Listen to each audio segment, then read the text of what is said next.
ആധുനിക കാലഘട്ടത്തില്, പ്രത്യേകിച്ച് നമ്മുടെ സമൂഹത്തില് പരിശുദ്ധ ഖുർആനിനെ ഉയർത്തിപ്പിടിച്ചുകൊണ്ടുള്ള ഒരു ജിഹാദ്, അതാണ് ഏറ്റവും പ്രധാനപ്പെട്ട ജിഹാദ്.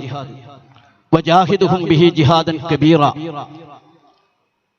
ഏറ്റവും വലിയ ജിഹാദ് പരിശുദ്ധ ഖുർആനെ ഉയർത്തിപ്പിടിച്ചുകൊണ്ടുള്ള ജിഹാദാണ്. ഈ വലിയ സദസ്സിന്റെ മുന്നിൽ ഞാൻ ചോദിക്കാൻ ആഗ്രഹിക്കുന്നു, സത്യത്തിൽ നമ്മുടെ കൂട്ടത്തിൽ ആരൊക്കെ ഖുർആൻ മുഴുവൻ പഠിച്ചവരുണ്ട്? ഈ സദസ്സിനെ ഞാൻ വിശദീകരിക്കാൻ ആഗ്രഹിക്കുന്നു. ഈ സദസ്സിലുള്ളവരൊക്കെ നമസ്കരിക്കുന്നവരാണ്. ഈ സദസ്സിലുള്ളവരൊക്കെയും റമദാൻ മാസത്തിൽ വ്രതമനുഷ്ഠിക്കുന്നവരാണ്. സാമ്പത്തിക ശേഷിയും ക്രയശേഷിയും ഉണ്ടായാൽ ഹജ്ജ് ചെയ്യുന്നവരാണ്. അതേസമയം അതേപോലെ സക്കാത്തും ഒരുവിധം കൊടുക്കുന്നവരാണ്. പക്ഷേ ഈ സദസ്സ് പോലും ഒരുപക്ഷെ അവഗണിച്ചിട്ടുണ്ടാവുക ഖുർആനിനെ ആയിരിക്കും. നമ്മുടെ കൂട്ടത്തിൽ ആർക്കാണ് ഖുർആൻ അറിയുക എന്ന് ചോദിച്ചാൽ അതിന്റെ ഉത്തരം വലിയ മുസ്ലിയാക്കന്മാർക്കും മൗലവിമാർക്കും മറ്റുമാണ്. ഒരു കാര്യം ഈ സദസ്സും ഈ ക്യാമ്പയിനും വിളിച്ചു പറയുന്നുണ്ട്, ഈ പരിശുദ്ധ ഖുർആൻ മുസ്ലിയാക്കന്മാർക്കോ മൗലവിമാർക്കോ വേണ്ടി ഇറക്കപ്പെട്ട കിതാബല്ല. ഹുദൽ ലിന്നാസ്, അത് മനുഷ്യ സമൂഹത്തിന്റെ വിമോചന ഗ്രന്ഥമാണ്, സന്മാർഗദർശകമാണ്. മനുഷ്യ സമൂഹത്തെ സകലമാന ഇരുട്ടുകളിൽ നിന്നും വിമോചിപ്പിച്ച് അടിസ്ഥാന വെളിച്ചത്തിലേക്ക് നയിക്കുന്ന ഈ പ്രപഞ്ചത്തിന്റെ സൃഷ്ടികർത്താവായ അല്ലാഹുവിന്റെ വേദഗ്രന്ഥമാണ് പരിശുദ്ധ ഖുർആൻ.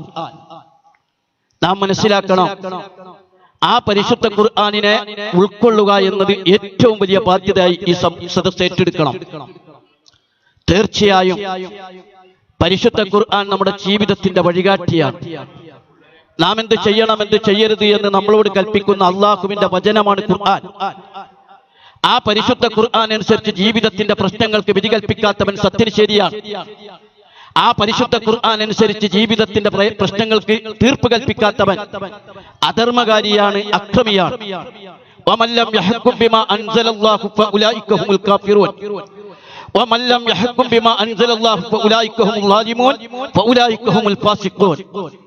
പരിശുദ്ധ ഖുർആൻ അനുസരിച്ച് ജീവിക്കാത്ത മനുഷ്യൻ അയാൾ സത്യനിഷേധിയാണ്, അധർമ്മകാരിയാണ്, അയാൾ അക്രമിയാണ്. ഒരുപക്ഷെ നാളെ അല്ലാഹുവിന്റെ മുന്നിലെത്തുമ്പോൾ ഞാനും നിങ്ങളും ഏറ്റവും കൂടുതൽ ചോദ്യം ചെയ്യപ്പെടേണ്ടി വരുന്ന ഏറ്റവും പ്രധാനപ്പെട്ട വിഷയം പരിശുദ്ധ ഖുർആനിന്റെ കാര്യത്തിലായിരിക്കുമെന്ന കാര്യത്തിൽ ഒരു സംശയവുമില്ല. കാരണം നമ്മൾ നമസ്കരിക്കുന്നുണ്ട്, നോമ്പ് നോക്കുന്നുണ്ട്, മറ്റു കാര്യങ്ങളൊക്കെ ചെയ്യുന്നുണ്ട്.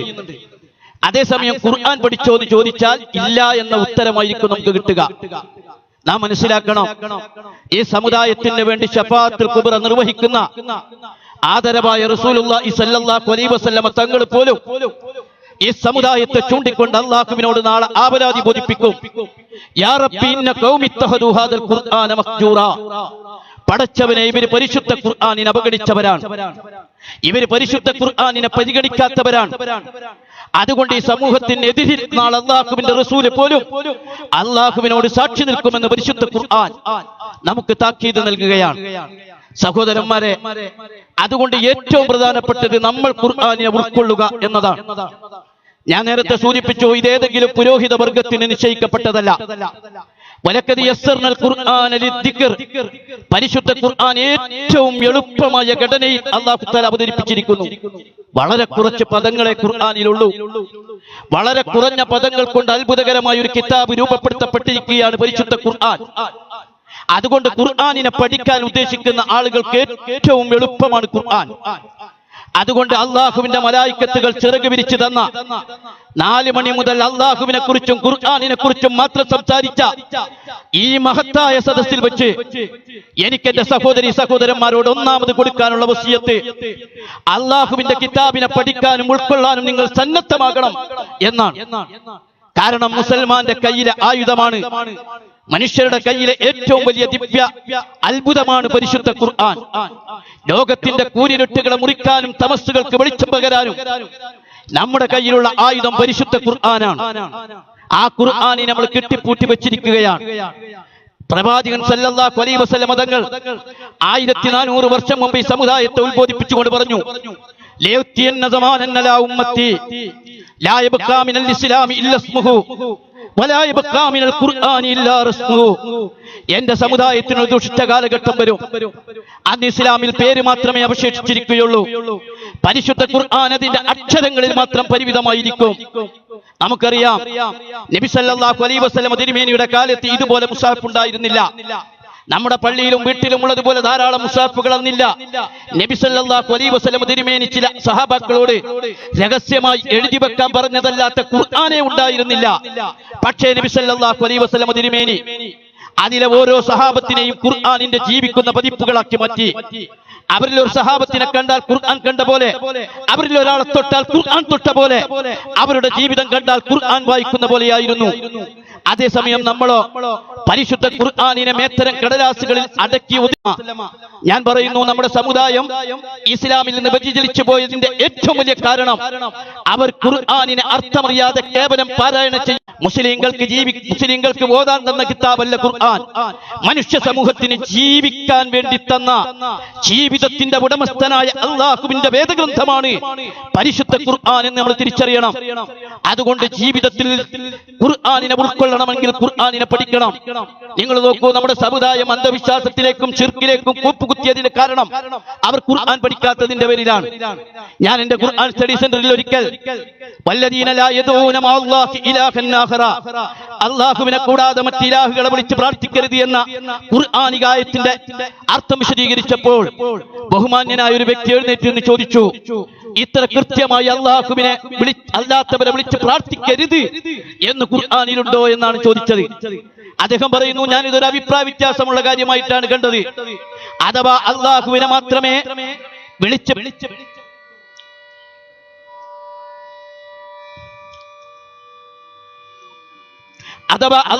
മാത്രമേ വിളിച്ച് പ്രാർത്ഥിക്കാവൂ എന്ന് ഖുർആനിലുണ്ടോ എന്ന് ഈ സമുദായത്തിന് അറിയില്ല.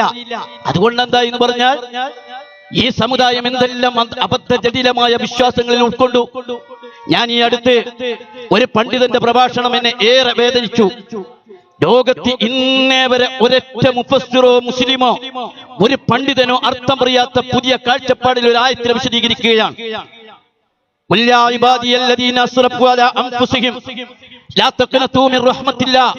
നമ്മൾ പഠിക്കണം. എവിടേക്ക് പോകുന്നു നമ്മുടെ സമുദായം എന്ന് നമ്മൾ പഠിക്കണം. പ്രവാചകരെ പ്രഖ്യാപിക്കണം. അള്ളാഹുവിന്റെ സന്ദേശം ലോകത്തിന് മുമ്പിൽ പറയാൻ അല്ലാഹു പറയാണ്,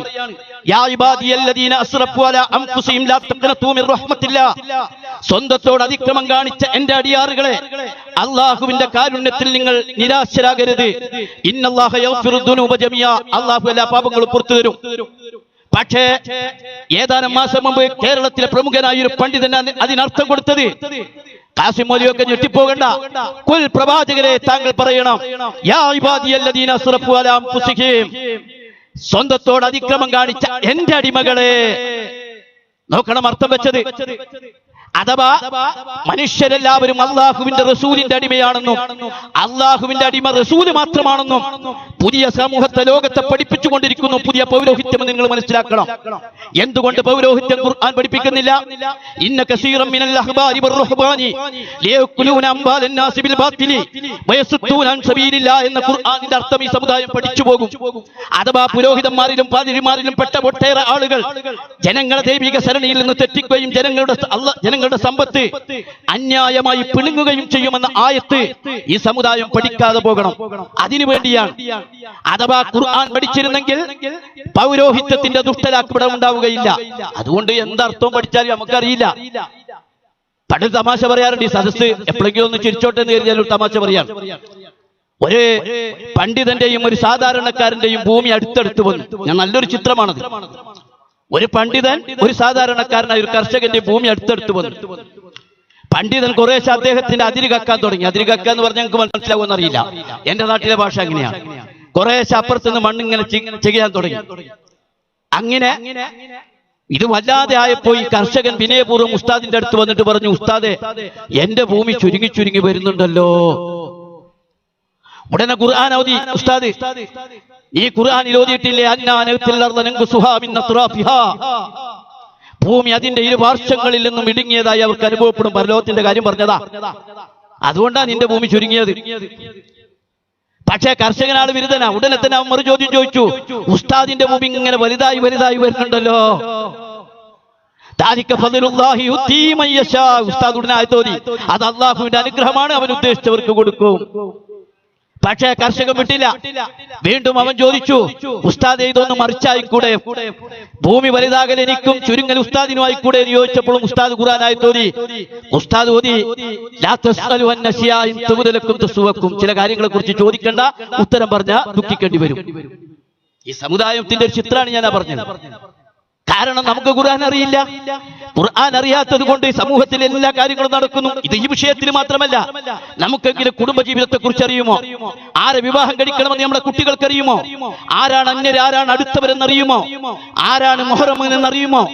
അവസാനം എനിക്കറിയാം, ഞങ്ങളുടെ തന്നെ കുടുംബത്തിൽപ്പെട്ട ഒരു ജ്യേഷ്ഠത്തിയുടെയും അനുജത്തിയുടെയും 2 മക്കള് അവർ തമ്മിൽ വിവാഹം കഴിക്കണമെന്നോർത്തെത്തി. അപ്പൊ ആദ്യം അവർ കരുതി അങ്ങനെ പാടില്ല. പിന്നെ അവർക്ക് മനസ്സിലായി ജ്യേഷ്ഠത്തിയുടെ മകനായാലും അനിയത്തിയുടെ മകളും തമ്മിൽ വിവാഹം കഴിക്കാം, സമ്മതിച്ചു. അപ്പോഴാണ് ജ്യേഷ്ഠത്തി പറയുന്നത്, ഇവര് തമ്മിൽ മുലകുടി ബന്ധമുണ്ട്. അപ്പോഴാണ് ഇപ്പൊ കുട്ടികളുടെ ഇവിടെ വയലും വലിയ പ്രശ്നത്തിലാണ് ഞങ്ങള്. മുല കുടിച്ചോ കട മാറ്റിവെക്ക്, എന്ത് മുലകുടി ബന്ധം നമുക്കറിയില്ല. ഖുർആൻ അറിയാത്തത് കൊണ്ട് നമുക്ക് ഇസ്ലാം അറിയില്ല. ഞാൻ പറയുന്നു, നമ്മളൊക്കെയും ഖുർആൻ പഠിക്കണം. ആ ഖുർആൻ പഠിക്കുന്നതിന് ഒരു തടസ്സവുമില്ല. ഞാൻ പറയും, ഇപ്പൊ ചിലപ്പോൾ നഹ്വും സർഫും വലിയ നിയമങ്ങളൊക്കെ വേണ്ടതില്ല എന്നാണ് ഞാൻ പറയുന്നത്. നമ്മളെ ഖുർആൻ സ്റ്റഡി സെന്ററിൽ കുറെ ആളുകൾ അങ്ങനെ പഠിച്ച് ഉഷാറായിട്ടുണ്ട്, പണ്ഡിതന്മാർ രൂപപ്പെടണം. പക്ഷേ ഖുർആൻ സ്റ്റഡി സെന്ററിൽ നഹ്വും സർഫും അതിന്റെ ചോദ്യോത്തരങ്ങൾക്കും വിധേയമാകാത്ത രൂപത്തിലും ഖുർആൻ പഠിക്കാൻ നമ്മൾ സന്നദ്ധമാകണം. പൊതുസമൂഹം ഖുർആൻ പഠിക്കണം. എന്നോട് ഞാൻ പെരിന്തൽമണ്ണയിൽ ഒരു ഖുർആൻ ക്ലാസ് നടത്തുന്നുണ്ട്. ഏകദേശം 750 ആളുകൾ ആ ഖുർആൻ ക്ലാസ്സിലുണ്ട്. 750 പേർ. ആ ഖുർആൻ ക്ലാസ്സിൽ അത് തുടങ്ങാൻ നേരത്തെ ഒരു ഡോക്ടറിനെ വിളിച്ചിരുന്നു. ഡോക്ടർ ചോദിച്ചു, അമീൻ സാഹിബ്, എനിക്ക് അറബി അക്ഷരം തന്നെ അറിയില്ല, ഞാൻ മദ്രസ പഠിച്ചിട്ടില്ല, എനിക്ക് ഖുർആൻ സ്റ്റഡി സെന്ററിൽ വരാൻ പറ്റുമോ, ഖുർആൻ പഠിക്കാൻ പറ്റുമോ? ഞാൻ പറഞ്ഞു, നിങ്ങൾക്കാണ് ഖുർആൻ പഠിക്കാൻ എളുപ്പം. അതെന്താ അങ്ങനെ? ഞാൻ പറഞ്ഞു, നബി സല്ലല്ലാഹു അലൈഹി വസല്ലം എനിക്ക് എഴുതാനും വായിക്കാനും അറിയില്ല, അറബി അറിയില്ലായിരുന്നു. അറബി ഭാഷ എഴുതാനും വായിക്കാനും അറിയാത്ത റസൂലുള്ള ഖുർആൻ പഠിപ്പിച്ചെങ്കിൽ നിങ്ങൾക്ക് എന്താ ഖുർആൻ പഠിച്ചാല്? പക്ഷെ ഉടനെ തന്നെ അദ്ദേഹത്തിന്റെ മറുചോദ്യം, അത് നബിയല്ലേ, ഞാനല്ലല്ലോ, ഞാൻ നബി പോലല്ലോ.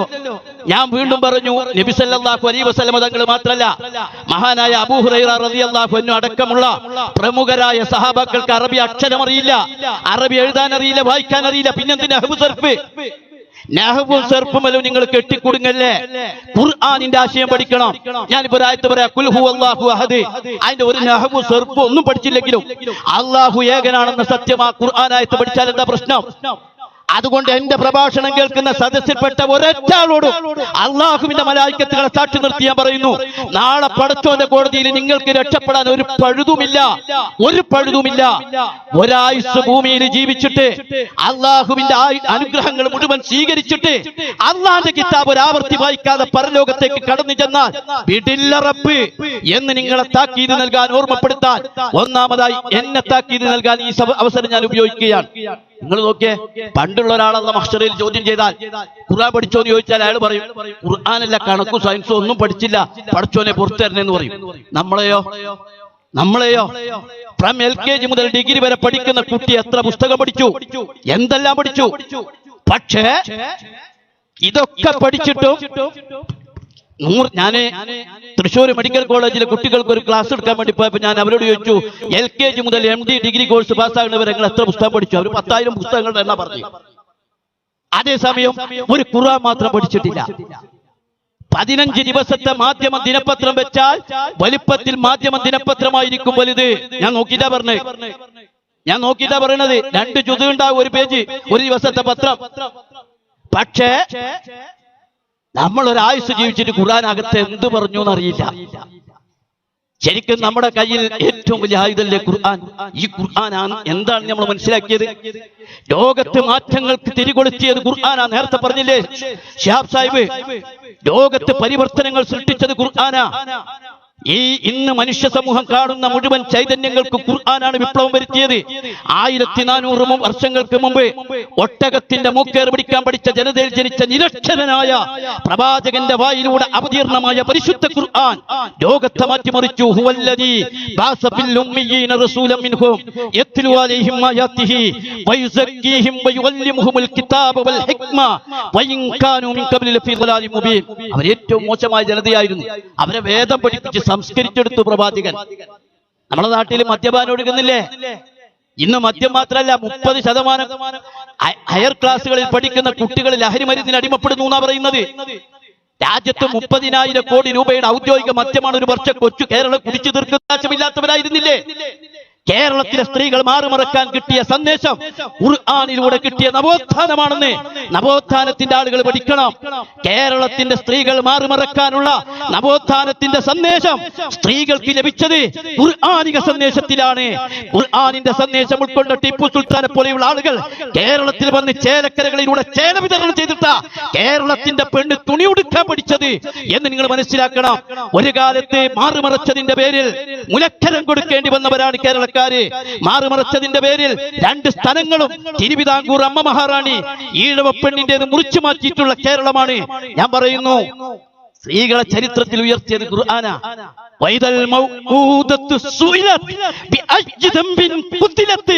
ഇതുപോലൊരു വാചകമുണ്ടോ?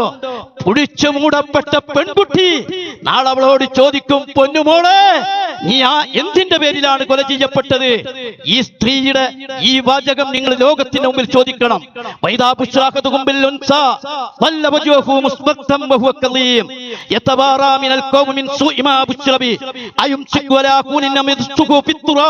തനിക്ക് ജനിച്ചതൊരു പെൺകുഞ്ഞാണെന്നറിഞ്ഞാൽ അപമാനഭാരം സഹിക്കവയ്യാതെ മുഖം കറുത്ത് വിവർണമായി 6 മണ്ണിൽ കുടിച്ചുമുടണമോ എന്നൊരു പിതാവ് ചിന്തിക്കുന്ന അവസ്ഥയിൽ നിന്ന് ചരിത്രത്തിന്റെ താളുകൾ സ്ത്രീകളെ ഉയർത്തിയ കിതാബ് അതാണ് പരിശുദ്ധ ഖുർആൻ.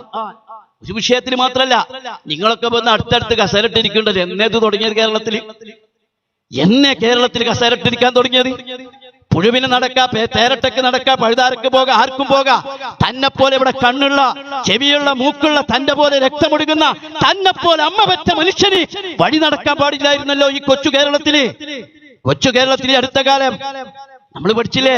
പുലയൻ കടയിൽ പോയിട്ട്, പലചരക്ക് കടയിൽ പോയിട്ട് ഉപ്പ് എന്ന് പറഞ്ഞപ്പോ ഉപ്പ് എന്നുള്ള വാക്ക് പ്രയോഗിച്ചതിന്റെ പേരിൽ പുലയനെ അടിച്ചു കൊന്ന നാടാണ് കേരളം. അതിന്റെ 1350 വർഷം മുമ്പ്. സുബ്ഹാനല്ലാഹ്. ഇന്നാ ഖലഖനാകും മിൻ ദക്കരിൻ വ ഉൻസാ വജഅൽനാകും ശുഊബൻ വഖബായില ലിതഗാറഫു ഇന്ന അക്രമകും ഇൻദല്ലാഹി അത്ഖാകും. ഈ സന്ദേശത്തിന്റെ പിൻബലത്തോടു കൂടി സഹോദര്യത്തിന്റെ അതിശക്തമായ സ്ഥാനം സൃഷ്ടിക്കപ്പെട്ടു. നീഗ്രോ വംശജനായ ബിലാൽ റളിയല്ലാഹു അൻഹു കഅബാലയത്തിന്റെ മുകളിൽ കയറി ബാങ്ക് വിളിക്കുന്ന രംഗമുണ്ടായി. ഞാൻ പറയുന്നത് ഖുർആനാണ് നവോത്ഥാനത്തിന്റെ വേദഗ്രന്ഥം എന്ന് നിങ്ങൾ ലോകത്തോട് പറയണം. ആ ഖുർആനാണ് ലോകത്തെ മാറ്റിമറിച്ചത്. പക്ഷേ നമ്മൾ ഇതിന്റെ ഒന്നും വിലയൊന്നും മനസ്സിലാക്കാതെ അങ്ങ് കെട്ടിപ്പൂട്ടി വെച്ചിരിക്കുകയാണ്. ശരിക്കും ഒരു മോചിതത്തല്ലേ ഖുർആൻ? അമാനുഷിക ഗ്രന്ഥമല്ലേ? അമ്പിയാക്കന്മാർക്ക് അവരുടെ പ്രവാചകത്വം തെളിയിക്കാൻ വേണ്ടി അല്ലാഹു തആല കൊടുക്കുന്ന അമാനുഷിക ദൃഷ്ടാന്തമാണ് മോചിസത്ത്. മൂസാ നബി അലൈഹി സ്വലാമിന് അല്ലാഹു കൊടുത്തത് വടിയിട്ടാൽ അത് പാമ്പാകും, കൈ കക്ഷത്തിൽ വെച്ചാൽ തഖ്റുജു ബൈളാ മിൻ ഗൈരി സൂഇൻ, അത് പ്രകാശമാനമായി തീരും. ഈസാ നബിക്ക് കുഷ്ഠരോഗികളുടെയും വെള്ളപ്പാണ്ടുള്ള രോഗികളുടെയും രോഗം മാറ്റാനുള്ള സിദ്ധി കൊടുത്തു. പക്ഷേ മുഹമ്മദ് മുസ്തഫ സല്ലല്ലാഹു അലൈഹി വസല്ലം തങ്ങൾക്ക് കൊടുത്ത മോചിതത്ത് അത് ഖുർആനാ. പക്ഷെ മൂസാ നബി അലൈഹി സ്വലാമിന്റെ വടി വേറൊരാൾ ഇട്ടാ പാമ്പാകൂല. മൂസാ നബി വഫാത്തായതോടു കൂടി ആ മോചിതത്ത് അവസാനിച്ചു. ഈസാ നബി അലൈഹി സ്വലാമിന്റെ സിദ്ധി അദ്ദേഹത്തിന്റെ അനുചരന്മാർക്ക് കിട്ടിയിട്ടില്ല. പക്ഷേ ഞാൻ നിങ്ങളോട് പറയുന്നു, മുഹമ്മദ് നബി സല്ലല്ലാഹു അലൈഹി വസല്ലം തങ്ങൾക്ക് ലഭിച്ച മോചിസത്തായ പരിശുദ്ധ ഖുർആൻ അന്നുള്ളതിനേക്കാൾ പ്രോജ്വലമായ മോചിസത്തായി എന്റെയും നിങ്ങളുടെയും കയ്യിലുണ്ട്, നമ്മുടെ കയ്യിലുണ്ട്. പക്ഷെ നമുക്ക് മനസ്സിലായിട്ടില്ല. അതിലായി നിങ്ങൾക്ക് എന്തെങ്കിലും കൊണ്ടുവരാൻ പറ്റുമോ എന്ന വെല്ലുവിളി. ഭാഷാഘടനയിൽ മാത്രമല്ല, ആശയഘടനയിൽ പരിശുദ്ധ ഖുർആൻ സമർപ്പിച്ച ആദർശങ്ങൾക്കും ആശയങ്ങൾക്കും ബദലായി ലോകത്ത് ഏതൊക്കെ ഭൗതിക പ്രത്യയശാസ്ത്രങ്ങൾ ഉദയം ചെയ്തോ ഒക്കെ തകർന്ന് തരിപ്പണമായില്ലേ? അതേസമയം പരിശുദ്ധ ഖുർആൻ നിലനിൽക്കുകയാണ്.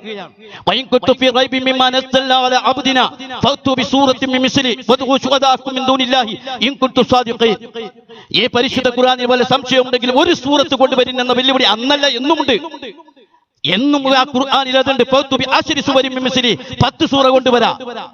ആ ഖുർആനിന്റെ വെല്ലുവിളി ഇന്നും പരിശുദ്ധ ഖുർആനിനകത്ത് നിൽക്കുകയാണ്. ഇപ്പോൾ ഞാൻ എന്റെ പ്രസംഗം നിർത്തി ഭംഗിയായിട്ട് ഒരാളെ കൊണ്ട് സൂറത്തുൽ ഫാത്തിഹ ഓദിച്ചാൽ നിങ്ങളൊക്കെ സാഗൂത കേട്ടിരിക്കും. കാരണം ഏത് ഹൃദയത്തെയും വശീകരിക്കാനുള്ള ഒരു വശശക്തി ഖുർആനുണ്ട്, ഇന്നുണ്ട്, എന്നുണ്ട്. നമ്മളൊക്കെ ഫാത്തിഹ, ഈ സദസ്സിലിരിക്കുന്ന പ്രായമുള്ള ഒരാള് സൂറത്തുൽ ഫാത്തിഹ എത്ര തവണ ഓതിയിട്ടുണ്ടാവും? ഒരു ദിവസം 17 തവണ. അതേസമയം ഫാത്തിഹ സൂറത്ത് കേട്ടാൽ നിങ്ങൾ ചെവി കൂർപ്പിച്ചു നിൽക്കും. ഒരു ഹിറ്റായ പാട്ട് നിങ്ങൾ എത്ര തവണ കേൾക്കും? ഞാൻ നാളെ ബസ്സിൽ വരുമ്പോ ഒരു പാട്ട് വെച്ചപ്പോ ചെറുപ്പക്കാരൊക്കെ കൂടി ഒച്ചുണ്ടാക്കി നിർത്താ പാട്ട്. ഞാൻ വിചാരിച്ചു കുട്ടികളൊക്കെ നന്നായോ, നോക്കുമ്പോ അതൊന്നുമല്ല, ആ പാട്ടിഞ്ഞ് വെക്കലേന്നാ. എന്തോ രാക്ഷസി ഭ്രാന്തത്തി എന്ന് പറഞ്ഞ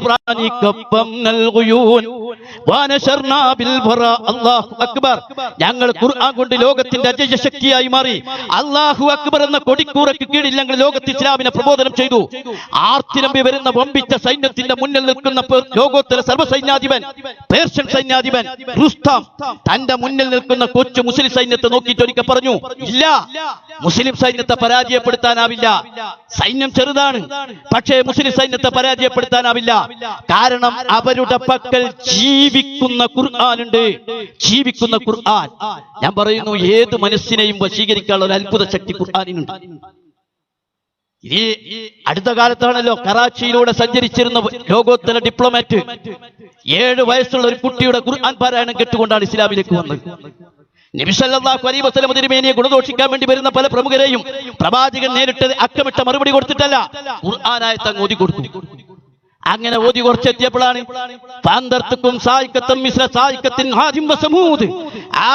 ഗോത്രങ്ങൾ അല്ലാഹു തആല പിടികൂടിയതുപോലെ നിങ്ങളെയും പിടികൂടുമെന്ന് ഞാൻ നിങ്ങൾക്ക് താക്കീത് നൽകുന്നു എന്ന ഘട്ടമെത്തിയപ്പോൾ ആ പ്രമുഖൻ ചാടിയണീറ്റ് റസൂലുള്ളാഹിയുടെ മുഖം പൊത്തിയിട്ട് പറഞ്ഞു, എനിക്കിത് കേൾക്കാൻ വയ്യ.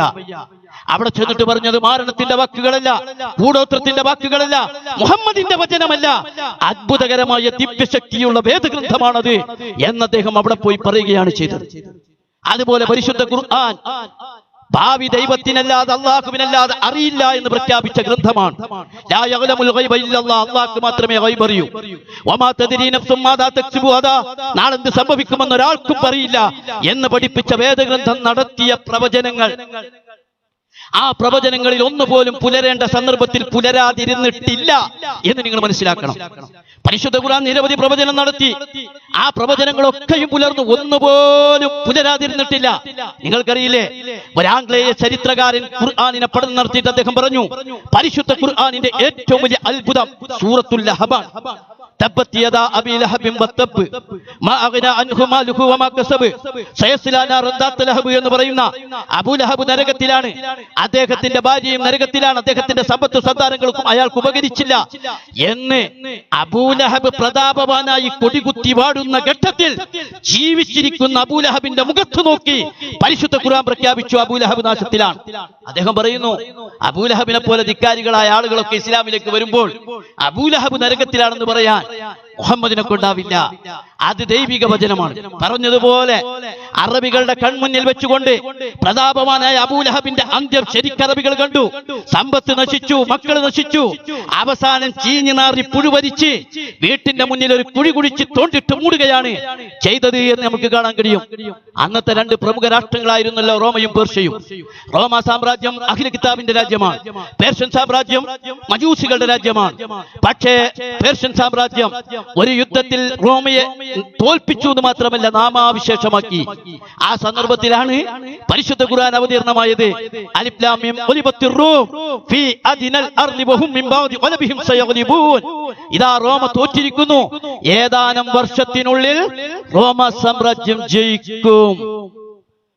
ഇത് പറഞ്ഞപ്പോ അബൂബക്കർ സിദ്ദീഖ് റളിയല്ലാഹു അൻഹു ആയത്തിറങ്ങുമ്പോ അവിടെ ഇല്ല, മൂപ്പര് കച്ചവടം കഴിഞ്ഞ് വരിക. അപ്പോഴാ പറഞ്ഞു പ്രമുഖനായ സമ്പന്നനായ വലീദ്, ഖുറൈശ് പ്രമുഖൻ. അദ്ദേഹം വന്നിട്ട് അബൂബക്കർ സിദ്ദീഖിനോട് പറഞ്ഞു, നിന്റെ നേതാവിന് വട്ട് കൂടി വരികയല്ലേ, എന്തേ റോം ജയിക്കൂ നിങ്ങളെ ഖുർആനിലുണ്ട് എന്നപ്പോ പറഞ്ഞത്. അപ്പോഴാണ് അബൂബക്കർ സിദ്ദീഖ് ഞെട്ടിയത്. അങ്ങനെ പറഞ്ഞു, ഖുർആൻ തന്നെയാണോ? ആണ്. അപ്പൊ അദ്ദേഹം പറഞ്ഞു, വിശ്വാസത്തിൽ ദൃഢവാനായി അദ്ദേഹം പറഞ്ഞു, എന്നാ ജയിക്കും.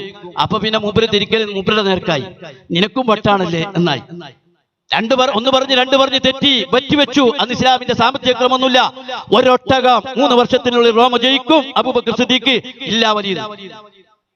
പിന്നെ നമുക്ക് കാണാൻ കഴിയും, അവിടുന്ന് നബി സല്ലല്ലാഹു അലൈഹി വസല്ലം തിരുമേനിയുടെ അടുത്ത് വന്നിട്ട് അബൂബക്കർ സിദ്ദീഖ് ചോദിക്കാൻ ഇങ്ങനെയൊക്കെ സംഭവിച്ചൊക്കെ ശരിയാ, പക്ഷേ ഒരു പ്രശ്നമുണ്ട്. ഏതാനും കൊല്ലത്തിനുള്ളിലാണ് ജയിക്കുക. ബിലോ എന്ന അറബി വാക്ക് 3 മുതൽ 9 വരെയുള്ള അക്കങ്ങൾക്കാണ് ഉപയോഗിക്കുക. അതുകൊണ്ട് നബി പറഞ്ഞു 9 എന്നാക്കി മാറ്റണം. അദ്ദേഹത്തിന് പറഞ്ഞാൽ മനസ്സിലാവും. അങ്ങനെ ആ കരാർ തിരുത്താന്ന് കരുതി അബൂബക്കർ സിദ്ദീഖ് റളിയല്ലാഹു അൻഹു പോകുമ്പോൾ നബി പുറകിൽ നിന്ന് ഒന്നും കൂടി വിളിച്ചിട്ട് പറഞ്ഞു, ഏതായാലും പറ്റിയിട്ടല്ലേ, ഒന്നിന്റെ കൂടെ 2 പൂജ്യം കൂടി കൂട്ടിക്കോ. അന്ന് ഇസ്ലാമിക സമൂഹത്തിന്റെ കയ്യില് 5 ഒട്ടകമില്ലാത്ത കാല. 100 ഒട്ടകത്തിന് ചെന്ന് ചോദിച്ചു, 100 അല്ല 1000 ആയിക്കോട്ടെ, 9 അല്ല 900 ആയിക്കോട്ടെ, റോമഞ്ചലോ എവിടെ ജയിക്കും? ആ സാമ്രാജ്യം സടകുടഞ്ഞ് എഴുന്നേൽക്കുകയും പേർഷ്യൻ സാമ്രാജ്യത്തെ പരാജയപ്പെടുത്തുകയും അബൂബക്കർ സിദ്ദീഖ് റളിയല്ലാഹു അൻഹു ഒട്ടകം വാങ്ങി ബൈത്തുൽ മാലിൽ അടക്കുകയും ചെയ്തു. ഞാൻ പറയുന്നത് ഈ കിതാബ് നമ്മളെ കയ്യിലുള്ളത്.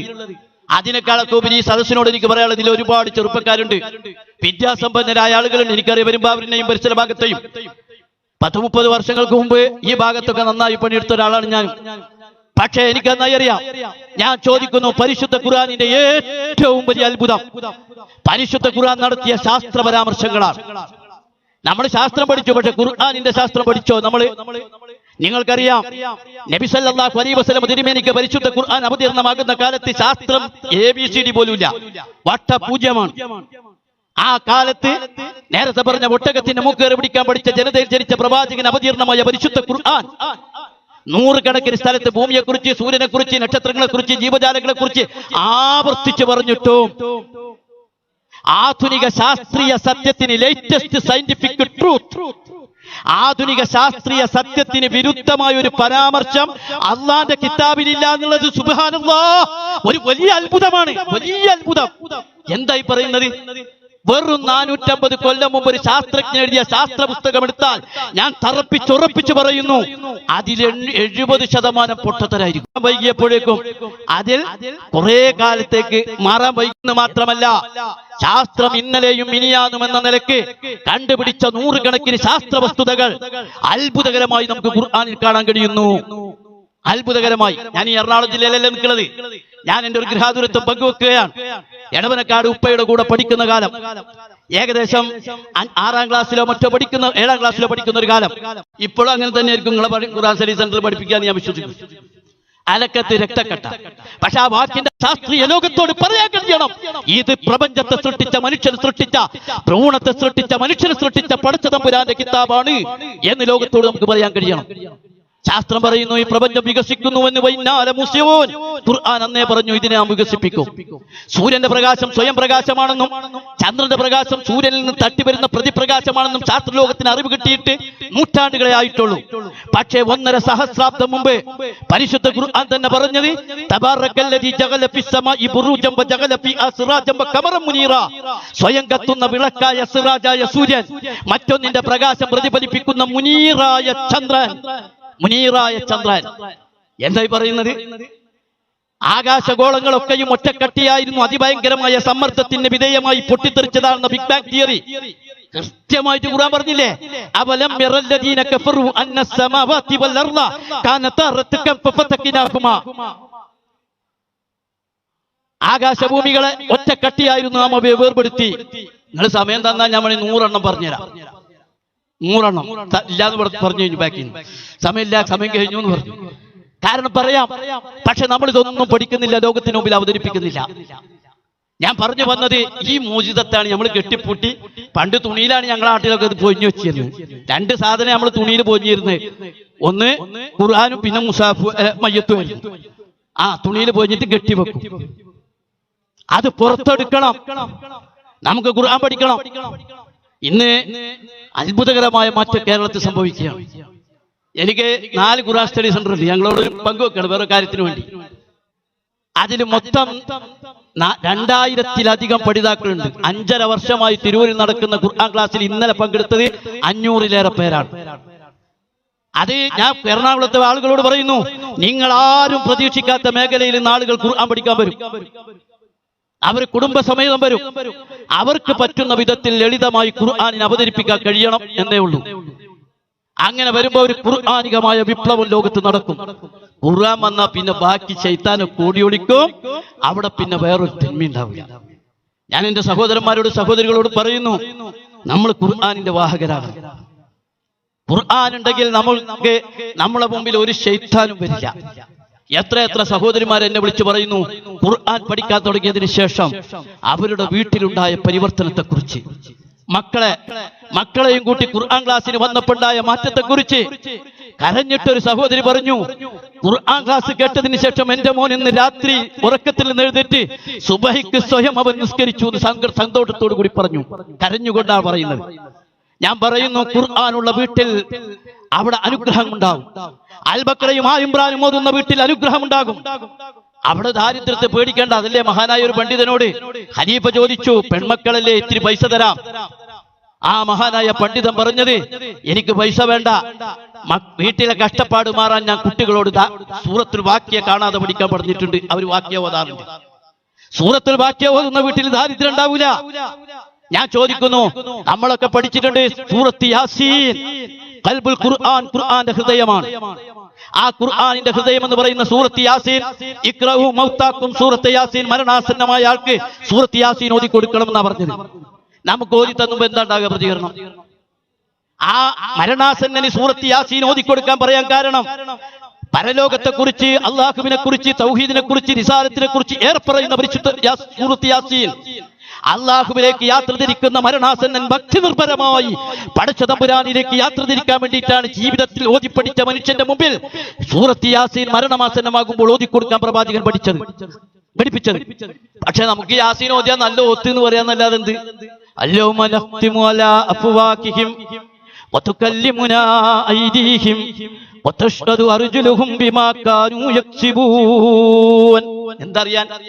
ഞാൻ പറയുന്നു, ഖുർആൻ പഠിക്കണം. അതിന് വേണ്ടത് എന്താണെന്ന് വെച്ചാൽ, ഒരു ദിവസത്തിൽ 1.5 മണിക്കൂറെങ്കിലും എന്ത് ഭൂമി കുലുങ്ങിയാലും ശരി, എന്ത് സംഭവിച്ചാലും ശരി, അവിടെ ഉണ്ടായിരിക്കും. ഞാൻ ഇപ്പൊ 4 ദിവസം രാത്രി പുറപ്പെടുക ദൂരസ്ഥലങ്ങളിലേക്കാ. ഞാൻ എന്റെ ജീവിതത്തിലെ ഏറ്റവും വലിയ അനുഗ്രഹമായി ഞാൻ തോന്നി. ഞാൻ പങ്കുവെക്കണം എന്താ നിങ്ങൾ വരാൻ വേണ്ടിയിട്ടാ. അതാണ് ജീവിതത്തിലെ ഏറ്റവും വലിയ ഐശ്വര്യമായി ഇപ്പൊ തോന്നുന്നത്. വലിയ ഐശ്വര്യമായി തോന്നുകയാണ്. കാരണം ഖുർആൻ പഠിപ്പിക്കുമ്പോ പടച്ച തമ്പുരാൻ നമുക്ക് ഞാമത്ത് ഇങ്ങനെ ഇറക്കി തരും. അതുകൊണ്ട് നമ്മൾ ഖുർആൻ പഠിക്കുന്നതിലേക്ക് സജീവമായി രംഗത്ത് വരണം. ഈ ആധുനിക കാലഘട്ടത്തിൽ ഒരു കാര്യം കൂടി പറഞ്ഞ് ഞാൻ അവസാനിപ്പിക്കാം. നമ്മുടെ സമൂഹത്തിൽ മുസ്ലിങ്ങളെ സംബന്ധിച്ച് വളരെ മോശമായിട്ടാണ് ചിത്രീകരിക്കാൻ. ഒരു ഭീകരവാദി കൊല്ലപ്പെട്ടു എന്ന് പറഞ്ഞാൽ നമുക്കറിയാം, അതിന്റെ അടിയിൽ എഴുതാൻ പോണ പേര് മുസ്ലിം പേരാണ്. ഒരു തീവ്രവാദി വധിക്കപ്പെട്ടു എന്ന് പറഞ്ഞാൽ അതിന്റെ അർത്ഥം നമുക്കറിയാം, അതിന്റെ അടിയിൽ എഴുതാൻ പോണ പേര് മുസ്ലിമിന്റേതാണ്. പക്ഷേ ഇവിടെ മുസ്ലിങ്ങൾ എന്ത് തീവ്രവാദവും ഭീകരവാദവും കാണിച്ചത്? ലോകത്ത് സകലമായ അക്രമങ്ങളും അഴിച്ചുവിട്ടത് ഇസ്ലാം വിരുദ്ധ ശക്തികളല്ലേ? 1-2 ലോകമഹായുദ്ധത്തിലൂടെ കോടിക്കണക്കിന് മനുഷ്യരെ കൊന്നത് മുസ്ലിങ്ങളല്ലല്ലോ, ഇസ്ലാം വിരുദ്ധ ശക്തികളല്ലേ? അവരല്ലേ നാഗസാക്കിയിലും ഹിരോഷിമയിലും ആറ്റം ബോംബിട്ടത്? അവരല്ലേ വിയറ്റ്നാമിലും കംബോഡിയയിലും ലക്ഷക്കണക്കിന് മനുഷ്യരെ കൊന്നത്? അവരല്ലേ ഒരു സദ്ദാം ഹുസൈനെ പിടിക്കാൻ വേണ്ടി 10 ലക്ഷം ഇറാഖികളെ കൊന്നത്?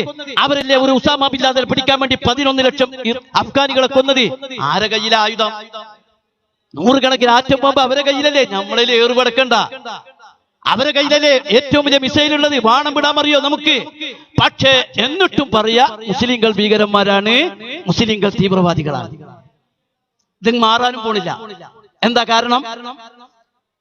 മുസ്ലിങ്ങളുടെ കയ്യിൽ 2 ഭീകര സാധനം, അത് ഒരു മാറ്റവും വന്നിട്ടില്ല. മുസ്ലിങ്ങളുടെ കയ്യിൽ 2 ഭീകര സാധനമുണ്ട്. ആ ഭീകര സാധനം ഉള്ളിടത്തോളം കാലം നിങ്ങൾ ഇനി എത്ര നല്ല പുള്ള ചമഞ്ഞാലും ശരി, ഇസ്ലാം വിരുദ്ധ ശക്തികൾ നിങ്ങളെ ഭീകരന്മാര്, തീവ്രവാദികൾ എന്ന് തന്നെ വിളിക്കുള്ളൂ. ഒന്ന് ഖുർആൻ.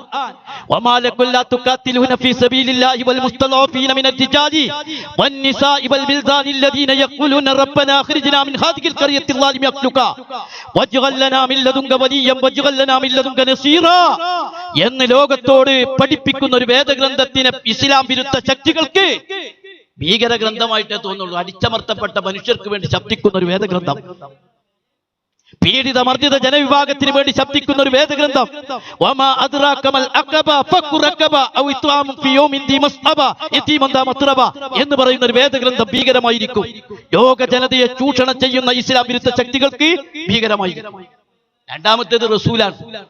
ഉമ്മയെക്കാളേറെ ഹൃദയത്തിൽ സ്നേഹിക്കുന്ന റസൂൽ. 14 നൂറ്റാണ്ട് മുമ്പ് ജീവിച്ച ഒരു പ്രവാചകനെ 20-ാം നൂറ്റാണ്ടിലും 21-ാം നൂറ്റാണ്ടിലും കാർട്ടൂൺ മത്സരം സംഘടിപ്പിച്ചു. കാരണം ആ പ്രവാചകനാണ് കിസ്റ കൈസർ സാമ്രാജ്യത്വത്തിന്റെ ആണിക്കല്ല് തകർത്ത, അതിന് നേതൃത്വം കൊടുത്ത ഒരു പ്രവാചകനെ ഉമ്മയേക്കാൾ ഹൃദയത്തിൽ സ്നേഹിക്കുന്ന ഒരു സംഘത്തിനെ ഭീകരന്മാരെന്ന് തന്നെ ആയിരിക്കും അവർ വിളിക്കുക. അതുകൊണ്ട് നമ്മൾ മനസ്സിലാക്കേണ്ടത്, ഭൂരിരുട്ടിനെ മുറിച്ചു മാറ്റാൻ ഈ ഖുർആനിൽ നമ്മൾ ശക്തമായി മുന്നോട്ട് പോവുക. എല്ലാറ്റിലും ഉപരിയായി സഹോദരന്മാരെ, അള്ളാഹുവിനെ നമുക്ക് അഭിമുഖീകരിക്കണ്ടേ? പടച്ചതമ്പുരാൻ അഭിമുഖീകരിക്കണ്ടേ? ഞാനൊരു കിതാബ് തന്നിട്ട് സകല കിതാബ് നിങ്ങൾ വായിച്ച് പഠിച്ച് മാർക്കിട്ട് പരീക്ഷ ജയിച്ചു, സ്വർഗത്തിന്റെ ഒരു താക്കോൽ തുറക്കാവുന്ന ഒരു കിതാബ് തന്നിട്ട് ഒരായുസ് എന്റെ വായുവും വെള്ളവും ഇഷ്ടം പോലെ സ്വീകരിച്ചിട്ട് അതിനെ നിങ്ങൾ അവഗണിച്ചില്ലേ എന്നുള്ള ചോദിച്ചാൽ സഹോദരന്മാരെ, നമ്മൾ ആരും രക്ഷപ്പെടൂല. അതേസമയം ആ ഖുർആൻ ഖുർആനും നോമ്പും അതിന്റെ അടിമകൾക്ക് വേണ്ടി ശുപാർശ ചെയ്യും. ഞാൻ എന്റെ ഖുർആൻ പഠിതാക്കളോട് പറയാൻ ആഗ്രഹിക്കുന്നു, പേടിക്കണ്ട, നാളെ പരലോകത്ത് പരിശുദ്ധ ഖുർആൻ നിങ്ങൾക്ക് വേണ്ടി ശുപാർശ ചെയ്യും. പലരും TV കണ്ട് സീരിയൽ കണ്ടിരിക്കുമ്പോ, മക്കളുടെ വിരുന്നിന് വേണ്ടി പോകുമ്പോ ഖുർആൻ സ്റ്റഡി സെന്ററിലേക്കെന്നും പറഞ്ഞുകൊണ്ട് പഠിക്കാൻ വേണ്ടി പോയതിന്റെ ഫലമായി നാളെ ആരും സഹായിക്കാനില്ലാത്ത ഘട്ടത്തിൽ ഒരു സമ്പത്ത് സന്താനങ്ങൾ ഉപകരിക്കാത്തൊരു ഘട്ടത്തിൽ, പല അൻസാബ് ബൈനഹും, ഒരു കുടുംബ ബന്ധവും ഇല്ലാത്ത മഹ്ശറയുടെ തീക്ഷ്ണമായ ഘട്ടത്തിൽ ഖുർആൻ പറയും, പഠിച്ചോനെ ഇതിന്റെ ആളാണ്. ആ ഖുർആനിന്റെ ശുപാർശ നമുക്ക് കിട്ടണം. എല്ലാറ്റിനേക്കാളും ഉപരി നമ്മുടെ പലരുടെയും ഉപ്പയും ഉമ്മയും മരിച്ചുപോയി. എന്റെ ഉപ്പ മരിച്ചിരിക്കുന്നു, ഉമ്മ ജീവിച്ചിരിക്കുന്നു. നിങ്ങളിൽ പലരുടെയും ഉപ്പയും ഉമ്മയും മരിച്ചു പോയിട്ടുണ്ട്. അവരിന്ന് ഖബറിലാണ്, ബർസഖിലാണ്. അൽ ഖബർ അഫ്വലും മൻസിലും മിൻ മനാസിലിൽ ആഖിറ. പരലോകത്തെ വീടുകളിൽ ആദ്യത്തെ വീടാണ് ഖബർ. ഖബറിന്റെ ദീനരോധനം കേട്ടാൽ പിന്നെ നമുക്കിവിടെ ജീവിക്കാൻ കഴിയുമായിരുന്നില്ല. സഹോദരന്മാരെ, നമ്മുടെ ഉപ്പയും ഉമ്മയും ഖബറിൽ കഴിയുമ്പോൾ അതാ വരുന്നു അവരുടെ അടുത്തേക്ക് മലക്കുകൾ. സഹിഹായ ഹദീസിൽ റസൂലുള്ളാഹി പഠിപ്പിക്കുകയാണ്, ഉപ്പാടെ ഉമ്മാടെ അടുത്തേക്ക് മലക്കുകൾ വരികയാണ്. മലക്ക് വന്നിട്ട് പറയാണ്, മലക്കുകൾ വന്നുകൊണ്ട് ഉമ്മയെ സ്വീകരിക്കുകയാണ്, കിരീടം ചൂടിക്കുകയാണ്, അംഗവസ്ത്രം അണിയിക്കുകയാണ്, അവരെ സ്വീകരിക്കുകയാണ്, ആനയിക്കുകയാണ്. ഒക്കെ കഴിയുമ്പോ നമ്മുടെ ഉപ്പയും ഉമ്മയും മലക്കുകളോട് ചോദിക്കുമത്രേ, എന്തിനാ ഞങ്ങളെങ്ങനെ ആദരിക്കുന്നത്, എന്തിനാ ഞങ്ങളെങ്ങനെ സ്വീകരിക്കുന്നത്? ഒരൊറ്റ മറുപടിയായിരിക്കുമെന്ന് റസൂലുള്ളാഹി സ്വല്ലല്ലാഹു അലൈഹി വസല്ലം തങ്ങൾ പറയുന്നു, നിന്റെ മക്കൾ ദുനിയാവിലിരുന്ന് ഖുർആൻ പഠിപ്പിച്ചതിന്റെ പേരിലുള്ള ആദരവാണിത്. നമ്മുടെ ഉപ്പാക്കും ഉമ്മാക്കും കൊടുക്കാൻ പറ്റുന്ന ഒരു ആദരവത. നാളെ നമ്മൾ ഖബറിൽ കിടക്കുമ്പോ ഖുർആൻ പഠിക്കുന്ന മക്കളാണെങ്കിൽ ആ മക്കളെ